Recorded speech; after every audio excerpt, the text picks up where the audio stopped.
Roosevelt, Astor, Forbes, Yale, Harvard. ¿Conoces estos nombres? Te los enseñaron como símbolos de éxito, prestigio y grandeza histórica. Lo que nunca te dijeron es que todos se enriquecieron exactamente de la misma manera, inundando China con opio, no de forma marginal, no como un negocio secundario, sino a escala industrial. Miles de toneladas, millones de adictos, márgenes de ganancia de hasta 400%. Y después, dedicaron más de 200 años a borrar cualquier rastro de ello. Hasta ahora. Franklin Delano Roosevelt, el presidente inmortalizado en el Monte Rushmore, el hombre que supuestamente salvó a Estados Unidos de la Gran Depresión. La fortuna de su familia no nació en la política ni en la industria. Nació vendiendo drogas. Drogas duras. Opio. Millones de adictos. Millones de muertos. Y una familia que se volvió inmensamente rica. Y no estaban solos. Los Astor, durante décadas, la familia más rica de Estados Unidos, hicieron su dinero con el opio. La revista Forbes, hoy sinónimo de riqueza y prestigio, fue construida sobre ganancias provenientes del narcotráfico. Skull and Bones, la sociedad secreta de Yale, que formó a presidentes, banqueros y jefes de inteligencia, fue financiada por contrabandistas de drogas. Edificios enteros de Harvard fueron pagados con plata extraída de China, mientras el país era lentamente destruido desde dentro. Algunas de las familias más poderosas de la historia estadounidense, las instituciones que educan a quienes gobiernan el mundo, las dinastías que aún influyen en la política y la economía global, levantaron su poder inundando a China con drogas a una escala nunca vista. Miles de toneladas, ganancias obscenas, un país entero envenenado. Después hicieron algo aún más sofisticado. Enterraron la evidencia, reescribieron los libros de historia, construyeron museos, bibliotecas y fundaciones con dinero manchado de sangre. Y lograron algo extraordinario: transformar el narcotráfico en respetabilidad histórica. Pero los registros de envío existen, las cartas sobreviven, los libros de cuentas siguen archivados, y lo que revelan es devastador. La aristocracia estadounidense, las familias que nos enseñaron a admirar, hicieron sus fortunas haciendo exactamente lo mismo, por lo que hoy se encarcela a millones de personas. Con una diferencia clave. Ellos lo hicieron a un país entero. Envenenaron a millones, destruyeron la economía china y se volvieron tan poderosos que pudieron borrarlo de la historia. Esta es la historia que no quieren que conozcas. La historia de los narcotraficantes que se convirtieron en realeza estadounidense y de cómo lograron salirse con la suya durante más de 200 años. Por cierto, ¿desde qué parte del mundo estás viendo este video? ¿Y qué hora es allí ahora mismo? Me encanta descubrir hasta dónde viajan estas historias sobre dinero, poder y decisiones que han dado forma a nuestro presente. Antes de continuar, suscríbete y descubre cómo el dinero y la historia están más conectados con tu presente de lo que imaginas. Franklin Delano Roosevelt fue el 32º presidente de Estados Unidos y condujo al país a través de dos de los momentos más decisivos del siglo XX, la Gran Depresión y la Segunda Guerra Mundial. Su rostro quedó inmortalizado en el Monte Rushmore, junto a George Washington, Thomas Jefferson y Abraham Lincoln. En la narrativa oficial, Roosevelt representa liderazgo, sacrificio y salvación nacional, un símbolo incuestionable del poder moral estadounidense. Sin embargo, hay una parte esencial de su historia que rara vez se menciona: la fortuna que hizo posible la infancia privilegiada de Franklin Delano Roosevelt, su educación en Harvard y su acceso temprano a los círculos de poder político no surgió del servicio público ni del esfuerzo personal. Ese dinero tuvo un origen mucho más oscuro. Venía directamente del comercio del opio. Su abuelo, Warren Delano II, fue uno de los grandes protagonistas del contrabando de opio hacia China durante el siglo XIX. Operó en una red comercial que inundó el país con drogas de manera sistemática y calculada. El resultado fue devastador. Millones de personas cayeron en la adicción. Millones murieron. Mientras tanto, la familia Delano acumuló una riqueza inmensa que se consolidó durante generaciones. Este patrón no fue una excepción. fue la norma entre las élites económicas estadounidenses de la época. Los Astor, considerados durante décadas la familia más rica de Estados Unidos en el siglo XIX, construyeron su fortuna con el dinero del opio. La familia Forbes, cuyo apellido hoy es sinónimo de riqueza y éxito empresarial, levantó su imperio editorial sobre ganancias provenientes del comercio de drogas. La familia Perkins destinó dinero del opio para financiar a la Universidad de Yale. Los Cabot, conocidos como los Brahmanes de Boston y símbolo del refinamiento intelectual estadounidense, fueron comerciantes activos de opio. La familia Russell, directamente involucrada en el contrabando, fundó Skull and Bones en la Universidad de Yale, una de las sociedades más influyentes en la formación de las élites políticas y financieras del país. Estas familias no solo participaron en el comercio del opio, lo dominaron. Durante la década de 1830, empresas estadounidenses controlaban aproximadamente una décima parte del comercio total de opio hacia China. Se trataba de toneladas de droga moviéndose de manera constante, generando cientos de millones de dólares en ganancias. El impacto humano fue catastrófico. Una generación entera quedó atrapada en la adicción, con consecuencias sociales, económicas y demográficas que marcaron al país durante décadas. Mientras China se desmoronaba desde dentro, las familias estadounidenses se enriquecían a niveles inimaginables. Con ese dinero, fundaron universidades, levantaron museos, financiaron bibliotecas y consolidaron dinastías políticas que aún hoy ejercen influencia. La respetabilidad vino después, cuidadosamente construida sobre una base de silencio y olvido. Esta es la parte de la historia que rara vez se cuenta. Cómo las familias más poderosas de Estados Unidos hicieron sus fortunas mediante el comercio del opio, cómo esa historia fue blanqueada con el paso del tiempo y cómo, décadas más tarde, esas mismas élites promovieron la criminalización de las drogas para el resto de la sociedad. El contraste es brutal. La hipocresía resulta imposible de ignorar. Y las pruebas, conservadas en registros comerciales, cartas privadas y libros de cuentas, siguen ahí para quien decida mirar. Antes de repasar a las familias, es necesario comprender qué fue realmente el comercio del opio. Más allá de la versión pulida que suele aparecer en museos y libros resumidos, existió una realidad mucho más cruda.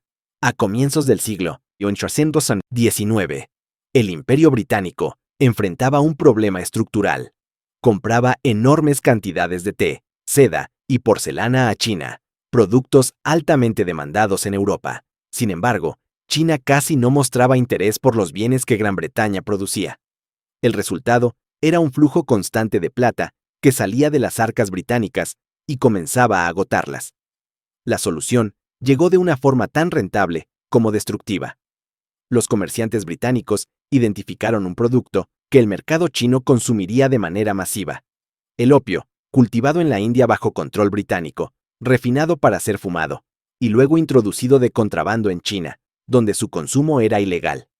El gobierno chino había prohibido el opio porque conocía sus efectos devastadores sobre la población. Aún así, el negocio siguió avanzando. Para los comerciantes británicos y estadounidenses, la moral tenía poco peso frente a los números. Los márgenes de ganancia eran extraordinarios. Oscilaban entre 400 y 500%. Un cargamento adquirido en la India por $100 podía venderse en la costa china por $500 o $600. El riesgo era extremo. Las autoridades chinas castigaban el contrabando con ejecuciones públicas. A pesar de ello, la rentabilidad hacía que el peligro pareciera aceptable. Las familias estadounidenses vieron en este comercio una oportunidad única. Sus barcos ofrecían una ventaja decisiva. Los clíperes estadounidenses, diseñados para la velocidad, superaban a los navíos británicos. Eran ideales para evadir patrullas navales y realizar entregas rápidas en puntos costeros discretos. El mecanismo del contrabando estaba cuidadosamente organizado. Los capitanes estadounidenses zarpaban hacia la India controlada por los británicos, cargaban miles de libras de opio y luego navegaban hasta la costa china. Allí permanecían mar adentro, anclados en puntos previamente acordados. Desde la costa, contrabandistas, chenos, se acercaban en pequeñas embarcaciones, retiraban la mercancía y pagaban en plata.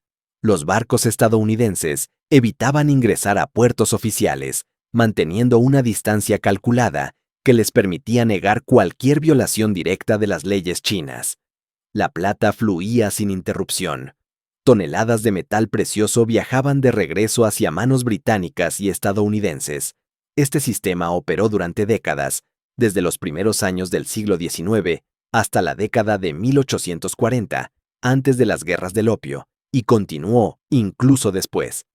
El impacto fue devastador. Millones de personas desarrollaron adicción.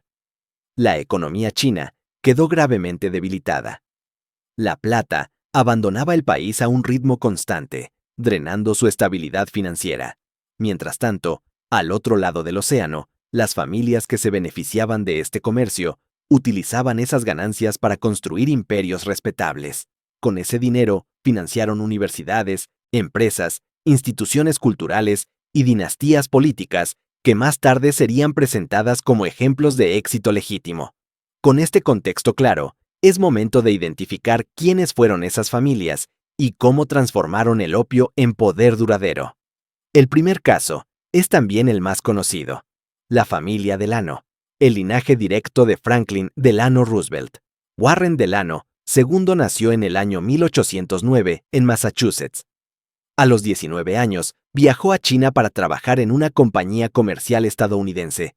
En apenas 5 años, con solo 24 de edad, ya se había convertido en socio de Russell & Company, la mayor firma estadounidense dedicada al comercio de opio en China. Russell & Company no era un actor secundario dentro del negocio, dominaba la participación estadounidense en el contrabando de opio. Contaba con oficinas permanentes en Cantón, hoy conocida como Guangzhou. Poseía flotas de clíperes diseñados para la velocidad y mantenía vínculos directos con los cultivadores británicos de opio en la India.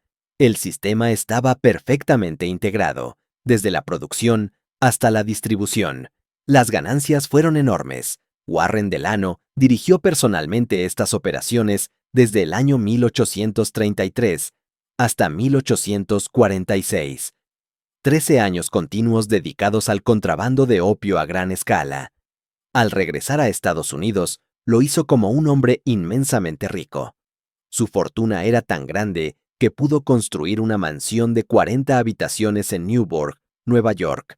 También le permitió ofrecer a sus hijos la mejor educación disponible y una posición privilegiada dentro de la élite social. Incluso cuando perdió gran parte de su capital durante el pánico financiero de 1857, su historia no terminó allí. Regresó a China, retomó el comercio del opio, reconstruyó su riqueza y volvió aún más enriquecido que antes. El opio había demostrado ser una fuente inagotable de poder económico.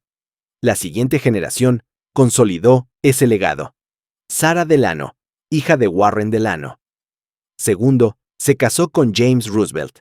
De esa unión nació Franklin Delano Roosevelt. FDR creció rodeado de privilegios, tutores privados, acceso a Harvard, vínculos tempranos con las élites políticas y sociales. Cada una de esas ventajas fue financiada por la riqueza acumulada en el comercio del opio. El contraste histórico resulta contundente. En el año 1935, ya como presidente, Franklin Delano Roosevelt firmó algunas de las primeras leyes federales que establecieron controles estrictos sobre las drogas. Entre ellas, se encontraba la Ley de Impuestos sobre la Marihuana, que sentó las bases para una expansión más amplia del control de narcóticos. Así, el mismo linaje que había construido su fortuna vendiendo drogas a millones de personas en Asia, impulsó políticas destinadas a criminalizar las drogas sin miedo dentro de su propio país. La paradoja queda expuesta sin necesidad de exageraciones. Una riqueza nacida del opio terminó financiando tanto una presidencia histórica como el inicio de una era de prohibición. Ahora es el turno de los Astor. John Jacob Astor fue, durante un tiempo, el hombre más rico de Estados Unidos. Su fortuna levantó el Hotel Waldorf Astoria, financió bibliotecas públicas y dio origen a una de las dinastías más influyentes del siglo XIX. La versión tradicional atribuye su riqueza al comercio de pieles. Esa actividad existió, pero no fue el verdadero motor de su imperio. El dinero decisivo vino del opio. Desde el año 1800, los barcos de John Jacob Astor comenzaron a navegar hacia China. Entre ellos se encontraba el Macedonian, una embarcación que realizaba viajes regulares vinculados al comercio de opio. Astor utilizó una estructura comercial sofisticada. Intercambiaba opio turco por plata china y luego empleaba esa plata para adquirir pieles, té y seda. El comercio de pieles daba respetabilidad al negocio, pero el opio era la operación que generaba las ganancias reales y hacía viable todo el sistema. El flujo de plata fue constante y creciente. Para el año 1840, la fortuna personal de Astor alcanzaba aproximadamente $20 millones, una cifra que equivale a alrededor de $500 millones actuales. La mayor parte de esa riqueza provenía directamente de las ganancias del opio. Ese capital se consolidó, se heredó y se multiplicó con el paso del tiempo. Décadas más tarde, su bisnieto, John Jacob Astor IV, murió a bordo del Titanic, siendo uno de los hombres más ricos del mundo. La fortuna que lo colocó en ese lugar tenía raíces profundas en el comercio del opio. El apellido Astor quedó inscrito en bibliotecas, museos y edificios universitarios, todos financiados con dinero generado en China a través de las drogas. El siguiente caso es el de la familia Forbes. Se trata del mismo Forbes que hoy se asocia con rankings de riqueza y poder empresarial. Malcolm Forbes, editor de la revista y multimillonario, heredó una fortuna cuyo origen se remonta al comercio del opio en China. A comienzos del siglo XIX, la familia Forbes de Boston enviaba barcos de manera regular hacia Asia. Robert Bennett Forbes y su hermano John Murray Forbes fueron figuras clave en ese comercio. Ambos trabajaron estrechamente con Russell & Company, la misma firma en la que había operado Warren Delano II. Robert Forbes capitaneó clíperes que transportaban opio a gran escala. John Murray Forbes tomó las ganancias obtenidas en ese negocio y las invirtió en ferrocarriles, convirtiéndose en uno de los hombres más ricos e influyentes de Boston. Con el tiempo, esa riqueza se transformó en respetabilidad. Los descendientes de la familia utilizaron el capital acumulado para fundar la revista Forbes y consolidar una posición privilegiada dentro de la aristocracia estadounidense. El punto de partida de todo ese poder fue el opio. John Murray Forbes es recordado en Boston como un gran empresario y filántropo. Existen estatuas en su honor y edificios que llevan su nombre. En los relatos oficiales, el origen de su fortuna aparece cuidadosamente omitido. El opio desaparece del relato histórico, sustituido por una imagen pulida de éxito y virtud empresarial. La familia Perkins ocupa un lugar central en esta historia. Thomas Handasid Perkins, conocido en Boston como T.H. Perkins, fue uno de los hombres más ricos de Nueva Inglaterra durante el siglo XIX. Su nombre quedó asociado a hospitales, asilos y escuelas, y durante décadas fue presentado como un modelo de filantropía y virtud cívica. El origen de su fortuna, sin embargo, estuvo ligado directamente al comercio del opio. Perkins fue socio fundador de Perkins & Company, una firma comercial que más tarde se fusionó con Russell & Company. Durante años, transportó opio desde Turquía y la India hacia China, participando de un sistema de contrabando altamente rentable. Las ganancias fueron enormes. Con ese capital, regresó a Boston, se retiró del comercio activo y se reinventó como un benefactor respetado por la sociedad. Ese dinero dejó huellas visibles. La beca Perkins de la Universidad de Yale lleva el nombre de la familia y fue financiada con recursos provenientes del comercio del opio. La escuela Perkins para ciegos en Boston también se levantó con ese mismo origen. En los registros públicos, Thomas Perkins aparece como un gran hombre de su tiempo. La conexión con el opio queda relegada a una mención secundaria, cuando llega a mencionarse. La familia Russell ofrece otro ejemplo revelador. Samuel Russell fundó Russell & Company en el año 1823. Con el tiempo, la firma se convirtió en la empresa estadounidense dominante en el comercio de opio en China. Russell acumuló una fortuna inmensa y finalmente se retiró a Connecticut con una posición económica consolidada. En el año 1832, su primo, William Huntington Russell, cofundó Skull and Bones en la Universidad de Yale. Esta sociedad secreta se transformó en una de las organizaciones más influyentes del mundo académico y político. A lo largo de los años, produjo presidentes, jueces de la Corte Suprema y directores de agencias de inteligencia. Entre sus miembros se encuentran figuras como George H. W. Bush, George Walby Bush y John Kerry. La fortuna que permitió el establecimiento y la continuidad de Skull and Bones tuvo su origen en el comercio del opio. El dinero de Samuel Russell también contribuyó a la creación del Russell Trust, entidad que hasta hoy financia las operaciones de esta sociedad secreta. Una de las organizaciones más poderosas del país se construyó sobre capital generado por el tráfico de drogas hacia China. La familia Cabot representa el rostro más refinado de esta élite. Considerados los brahmanes de Boston, símbolo de tradición, educación y prestigio, acumularon su riqueza a partir del comercio con China a comienzos del siglo XIX. El producto central de ese intercambio fue el opio. El apellido Cabot está presente en toda la ciudad. Cabot House, en Harvard, calles y edificios llevan su nombre. En los relatos oficiales, el vínculo con el opio suele desaparecer por completo. La familia Lowe completa este patrón. Abiel Abbott Lowe fue otro destacado comerciante de opio. Dirigió clíperes hacia China y acumuló una fortuna considerable. Su hijo, Seth Lowe, llegó a ser presidente de la Universidad de Columbia y alcalde de la ciudad de Nueva York. La familia donó recursos para construir la Biblioteca Memorial Lowe en Columbia. El dinero del opio terminó financiando una de las bibliotecas más emblemáticas de la Ivy League. El patrón se repite con claridad. A comienzos del siglo XIX, familias estadounidenses viajaron a China para trabajar en firmas dedicadas al comercio del opio o para fundar las suyas propias. Acumularon fortunas inmensas contrabandeando drogas. Luego regresaron, invirtieron en ferrocarriles, bienes raíces y empresas consideradas legítimas. Con el tiempo, adquirieron respetabilidad social. Financiaron universidades, museos, bibliotecas y hospitales. La conexión con el opio fue cuidadosamente eliminada de las historias familiares. Sus descendientes se convirtieron en aristocracia, mientras el origen del dinero quedó en silencio. Este fenómeno ocurrió a gran escala.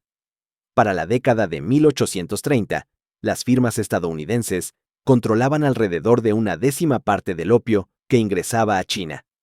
Las compañías británicas dominaban el resto del mercado, pero los comerciantes estadounidenses desempeñaban un papel decisivo. Russell & Company, por sí sola, enviaba miles de cajas de opio cada año. Cada caja contenía aproximadamente 140 libras. Año tras año, miles de libras de opio cruzaban los océanos. La operación alcanzó un nivel industrial. Un solo viaje exitoso podía generar ganancias de entre 400 y 500%. Capitanes de barcos y propietarios de compañías se transformaron en millonarios según los estándares de la época, lo que equivale a fortunas multimillonarias en términos actuales. Este sistema se mantuvo durante décadas, incluso después de las guerras del opio, libradas precisamente para detener este comercio. Las firmas estadounidenses continuaron operando.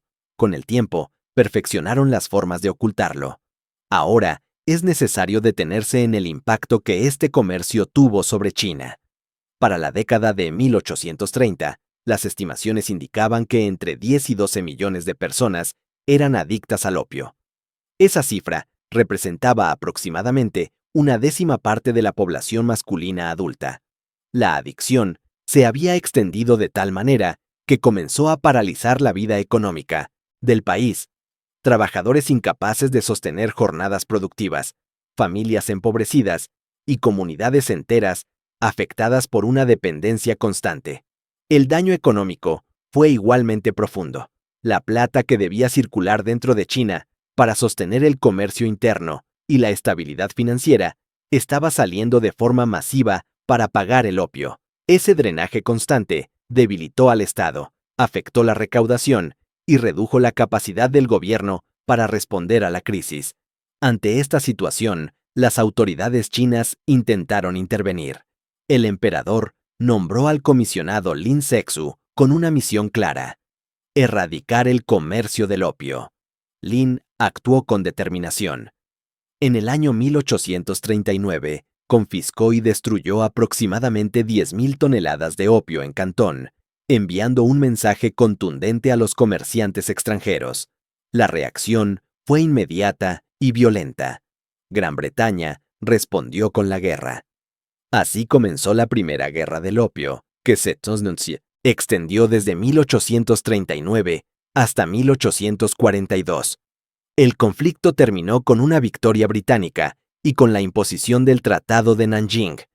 China fue obligada a pagar reparaciones, abrir varios de sus puertos al comercio extranjero y ceder el control de Hong Kong. Aunque el tratado no legalizó de manera explícita el opio, debilitó por completo la capacidad de China para hacer cumplir sus propias leyes. En la práctica, el comercio de opio se expandió aún más. Durante el conflicto, muchas firmas británicas vieron interrumpidas sus operaciones.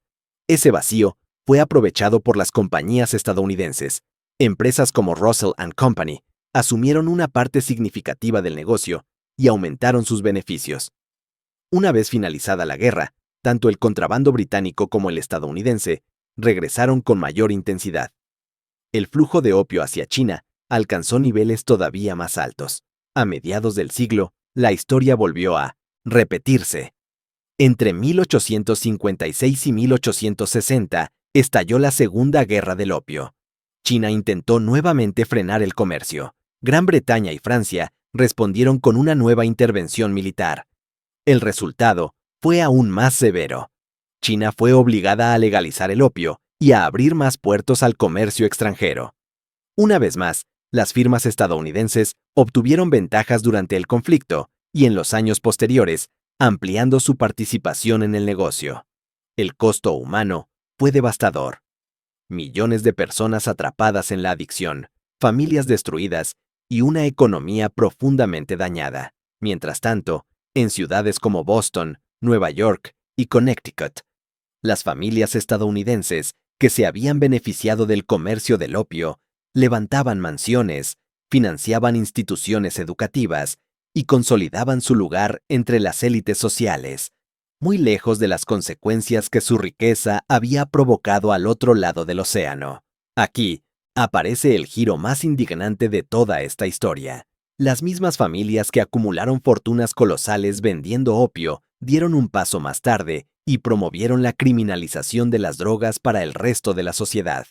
A comienzos del siglo XX, el país lideró el movimiento internacional para prohibir el opio. En el año 1912 se celebró la Convención Internacional del Opio de La Haya. 2 años después, se aprobó la Ley Harrison de narcóticos. A partir de ese momento, el impulso hacia una prohibición global tomó fuerza. La razón de este cambio resulta clara al observar el contexto. Para entonces, las élites económicas ya habían extraído todo el valor posible del comercio del opio. Sus fortunas estaban aseguradas. Al mismo tiempo, la inmigración china hacia ciudades occidentales provocó la apertura de fumaderos de opio en centros urbanos. Esa situación comenzó a incomodar a las élites. La competencia interna se volvió indeseable. También surgió el temor de que los trabajadores locales desarrollaran adicciones similares a las que habían devastado comunidades enteras en Asia. Y sobre todo, existía el riesgo de que alguien conectara públicamente esas prácticas con el origen real de sus fortunas. La respuesta fue contundente. El consumo de opio pasó a ser criminalizado. Los usuarios fueron retratados como delincuentes y degenerados. En paralelo, se ocultó de manera deliberada la historia de cómo esas mismas familias habían traficado masivamente la misma sustancia durante décadas. Franklin Delano Roosevelt, cuyo abuelo había amasado millones gracias al opio, firmó algunas de las leyes de drogas más estrictas de su tiempo. Así, los descendientes de quienes se enriquecieron con las drogas dedicaron gran parte del siglo XX a procesar y encarcelar a personas por delitos relacionados con esas mismas sustancias. La contradicción resulta difícil de ignorar. El proceso fue acompañado por un blanqueo sistemático de la historia. La mayoría de la población desconoce que las familias Delano, Astor, Forbes, Perkins, Russell y Cabot construyeron sus fortunas sobre el comercio del opio. En la Biblioteca Presidencial, dedicada a Franklin Delano Roosevelt, la relación de la familia Delano con el opio aparece apenas mencionada, suavizada bajo el rótulo de comercio con China. En los relatos sobre la familia Astor, el énfasis recae en las pieles y los bienes raíces, mientras el opio queda relegado a una mención marginal. La historia de la familia Forbes destaca los ferrocarriles y la revista, sin profundizar en el origen real del capital inicial. En la Universidad de Yale, Samuel Russell es recordado como benefactor, pero el negocio del opio que financió sus donaciones queda fuera del relato institucional. En Harvard, Cabot House lleva el nombre de la familia Cabot, sin referencia alguna a su participación en el comercio de opio. El proceso de omisión ha sido meticuloso y constante. Estas familias utilizaron su riqueza y su influencia para moldear la memoria histórica. Donaron a universidades con condiciones implícitas, influyeron en fundaciones y dotaciones, y lograron que generaciones enteras crecieran sin conocer el origen real del dinero que sostenía su estatus. A pesar de ello, la evidencia permanece. Existen registros de envío, correspondencia privada, libros de cuentas y archivos históricos conservados en distintos países. Investigadores han documentado estos hechos durante décadas. Se han publicado obras que detallan estas conexiones, como The Delano Influence de Daniel W. Delano, When America First Met China, de Eric J. Dolin, The Opium Clippers de Basil Lubbock y Yankee Traders, Old Coasters, and African Middlemen, de George E. Brooks Jr. Las pruebas están disponibles, pero rara vez forman parte de la educación formal o de las exposiciones museísticas. La razón de ese silencio resulta evidente. Si esta historia fuera ampliamente conocida, muchas reputaciones cuidadosamente construidas se verían comprometidas. Surgirían preguntas difíciles de evitar. ¿Qué significado tiene el heroísmo cuando una fortuna se originó en una industria que destruyó millones de vidas? ¿Qué implica celebrar dinastías empresariales cuyo poder nació del narcotráfico? ¿Qué revela sobre las instituciones de élite el hecho de haber sido financiadas con dinero del opio? La tensión entre el relato oficial y los registros históricos es profunda. Para evitar enfrentarla, la verdad ha permanecido enterrada durante generaciones. Aquí surge una comparación que resulta profundamente incómoda. En las décadas de 1980 y 1990, una agencia de inteligencia fue implicada en permitir que la cocaína fluyera hacia ciudades del interior para financiar a los contras en Nicaragua. Esa droga se transformó en crack y desató una epidemia que devastó comunidades negras enteras. Cuando esa historia salió a la luz, la reacción fue inmediata. Hubo indignación pública, investigaciones oficiales y reconocimientos parciales de responsabilidad. Gary Webb, el periodista que documentó los hechos, fue destruido profesionalmente. Pero la información se conoció. La sociedad comprendió que se había permitido conscientemente que las drogas destruyeran comunidades a cambio de una ventaja política. Ahora, esa misma lógica puede aplicarse a lo ocurrido en el siglo XIX. Familias estadounidenses tomaron una decisión deliberada: inundar China con opio para maximizar ganancias. El resultado fue devastador. Millones de vidas arruinadas por la adicción. Una economía debilitada hasta el colapso. Comunidades enteras sumidas en la pobreza y la dependencia. Mientras tanto, las ganancias obtenidas cruzaron el océano y se transformaron en universidades, bibliotecas, museos, mansiones y dinastías que aún conservan prestigio. La diferencia radica en la reacción posterior. En el caso moderno, existió indignación y un debate público, aunque incompleto. En el caso del opio, el silencio ha sido casi absoluto. No hay un ajuste de cuentas histórico. No existe una revisión profunda del origen de esas fortunas. La responsabilidad jamás fue asumida de manera abierta. La explicación se encuentra en el poder acumulado. Las familias involucradas se volvieron tan ricas y tan influyentes que lograron moldear el relato histórico a su favor. Tuvieron la capacidad de borrar conexiones incómodas, suavizar archivos y convertir el narcotráfico en una anécdota marginal.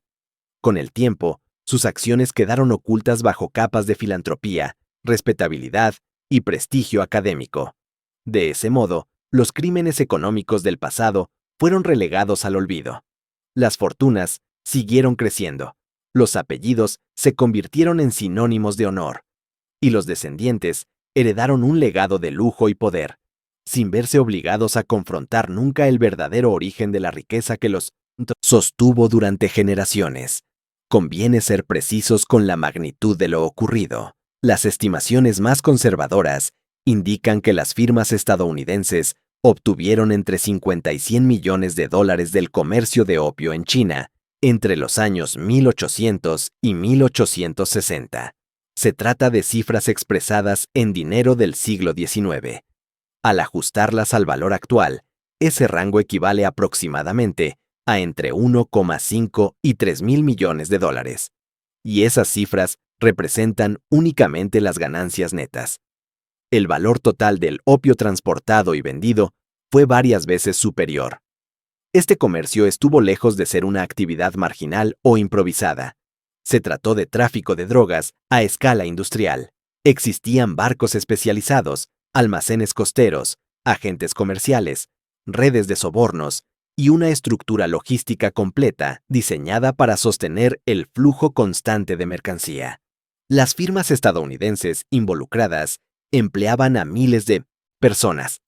Había intermediarios chinos, tripulaciones marítimas, agentes establecidos en Cantón e inversores con sede en ciudades como Boston.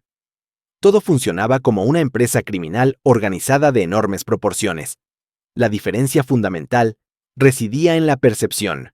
Esta actividad no era vista como criminal dentro de Estados Unidos. Era considerada un negocio legítimo. Los hombres que la dirigían eran celebrados como comerciantes audaces, pioneros del comercio global y capitanes de industria. Sus nombres circulaban en círculos respetables, lejos de cualquier asociación con violencia o destrucción social.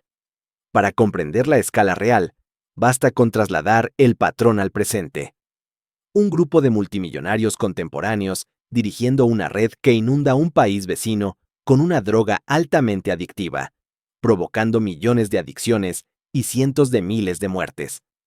Las ganancias de esa operación utilizadas luego para financiar universidades de élite, campañas, políticas y grandes museos. Con el paso de un siglo y medio, sus descendientes ocupando cargos públicos, liderando instituciones académicas y siendo recordados como figuras respetables, mientras el origen del dinero desaparece del relato histórico. Ese paralelismo permite dimensionar lo ocurrido en el siglo XIX. Las familias vinculadas al comercio del opio construyeron un mundo cuyas estructuras aún permanecen. Las instituciones, las fortunas y el prestigio que surgieron de ese negocio siguen influyendo en la actualidad.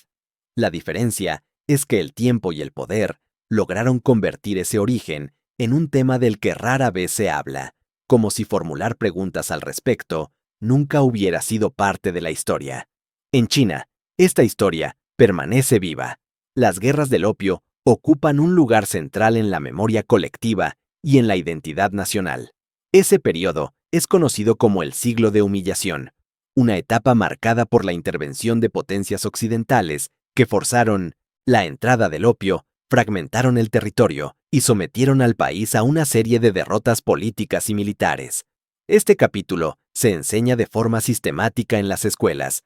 Cada estudiante aprende que intereses extranjeros priorizaron la ganancia económica por encima del bienestar de la población, provocando adicción masiva, desestabilización social y millones de muertes.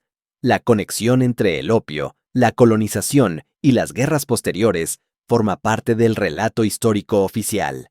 Ese recuerdo cumple una función clara, explica el origen de muchas tensiones modernas y refuerza una narrativa de resistencia frente a la explotación externa.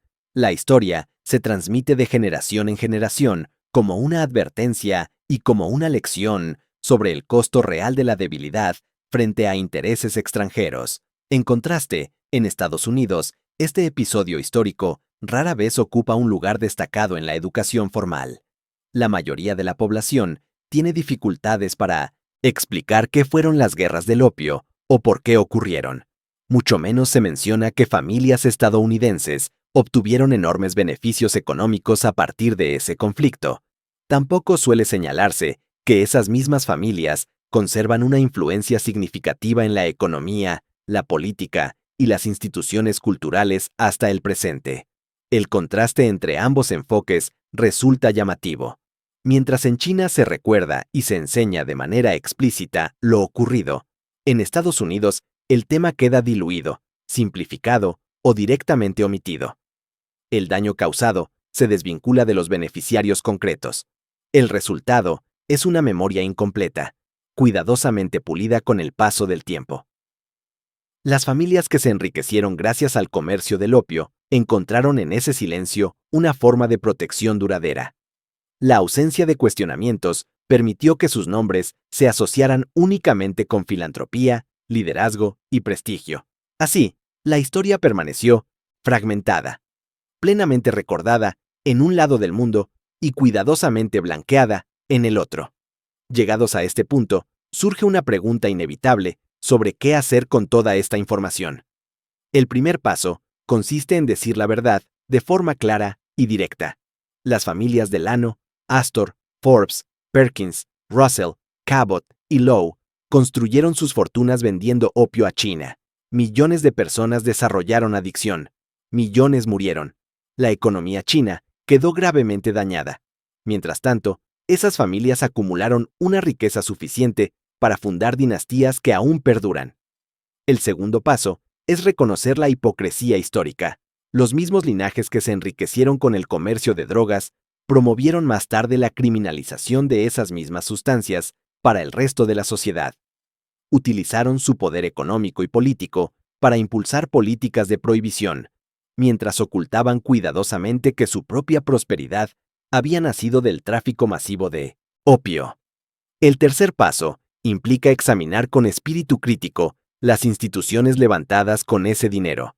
Universidades como Yale, Harvard y Columbia, junto con museos, hospitales y fundaciones, recibieron financiamiento proveniente, al menos en parte, de las ganancias del opio. Ese origen plantea interrogantes difíciles.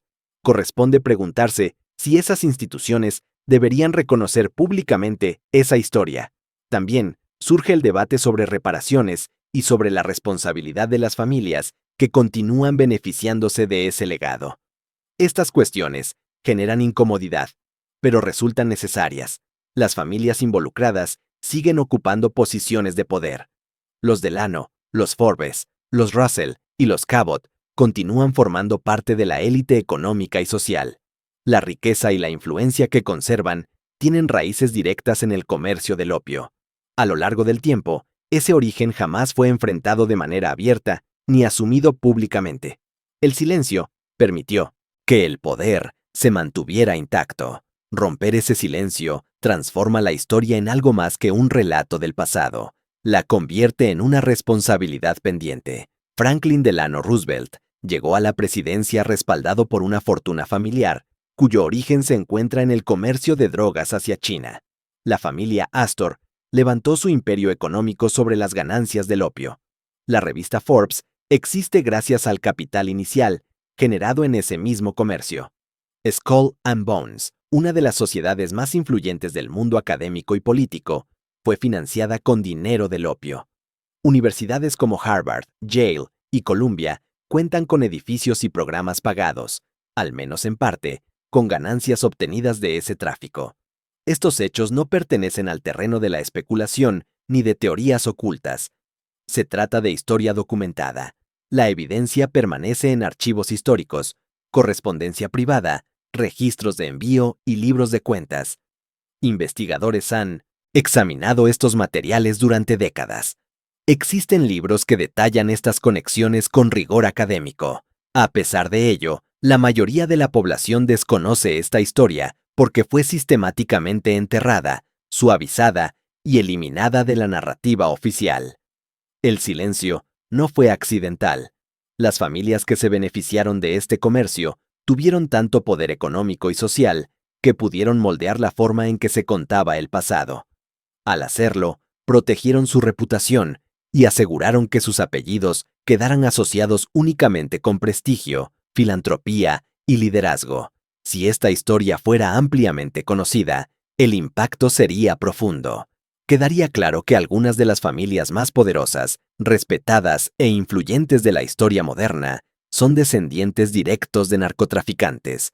También quedaría expuesto que muchas de las instituciones que hoy simbolizan excelencia académica, poder cultural y autoridad moral fueron financiadas envenenando a millones de personas en Asia. Esa verdad resulta incómoda. Precisamente por eso ha permanecido fuera del relato dominante durante generaciones. Esta historia no busca provocar escándalo fácil, busca algo más simple y más difícil: memoria, contexto y verdad. Comprender de dónde provienen el poder, la riqueza y las instituciones que todavía influyen en el mundo actual permite mirar la historia con mayor claridad y menos mitos. El pasado no desaparece solo porque deje de contarse, permanece influyendo en el presente de formas silenciosas. Si este contenido aportó una perspectiva distinta y ayudó a comprender mejor cómo se construyeron algunas de las mayores fortunas de la historia, suscribirse al canal permite seguir explorando historias que rara vez aparecen en los relatos oficiales. Compartir este video ayuda a que más personas conozcan hechos documentados que merecen ser discutidos abiertamente. Activar la campana asegura no perder los próximos análisis y documentales. Gracias por haber llegado hasta el final. Gracias por dedicar tiempo a escuchar una historia compleja, incómoda y necesaria. Nos vemos en el próximo video.